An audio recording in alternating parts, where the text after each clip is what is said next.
இந்த இடம் Salem new bus ஸ்டாண்டுங்க. இதில் எல்லா ஜுவல்லரி ஷாப்ஸ் இருக்குது. பெரிய பெரிய கடைங்க அத்தனையுமே இந்த லைனில் தாங்க இருக்குது.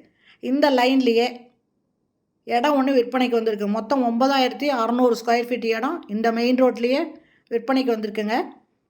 நம்ம அது பக்கத்தில் அந்த பாலத்தில் போகிறோம். சைடில் 2 பக்கமுமே ஜுவல்லரி ஷாப்பு, பெரிய பெரிய கடைங்க எல்லாமே இங்கே தாங்க இருக்குது.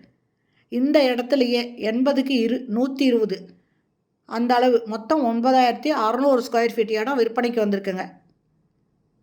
இதே மாதிரியே ஜுவல்லரி ஷாப்போ இல்லை பெரிய துணி கடையோ, மங்களன் மங்கள், போத்தீஸ் அந்த மாதிரி கூட 6 ஃப்ளோர் வச்சு 5 ஃப்ளோர் வச்சு அந்த மாதிரி கட்டுற அளவுக்கு நல்ல பெரிய இடங்க. 9600 ஸ்கொயர் ஃபீட், 80க்கு 120 தாராளமாக கட்டலாங்க. இந்த இடம் விற்பனைக்கு வந்திருக்கு. இந்த மாதிரி பெரிய மால் கட்டணும், இல்லை இந்த ஜுவல்லரி ஷாப் கட்டணும் அப்படின்னு விருப்பப்படுறவங்க, இந்த இடத்த வாங்கணுன்னு விருப்பப்படுறவங்க டிஸ்கிரிப்ஷனில் மொபைல் நம்பர் இருக்குங்க. அதில் கால் பண்ணி கேட்டு இந்த இடத்த வந்து பார்க்கலாங்க. சூப்பரான இடங்க, மிஸ் பண்ணிடாதீங்க. இந்த இடத்த பார்க்கணும் வாங்கணுன்னு விருப்பப்படுறவங்க டிஸ்கிரிப்ஷனில் இருக்கிற மொபைல் நம்பரில் கான்டாக்ட் பண்ணி இந்த இடத்த வந்து பார்க்கலாங்க.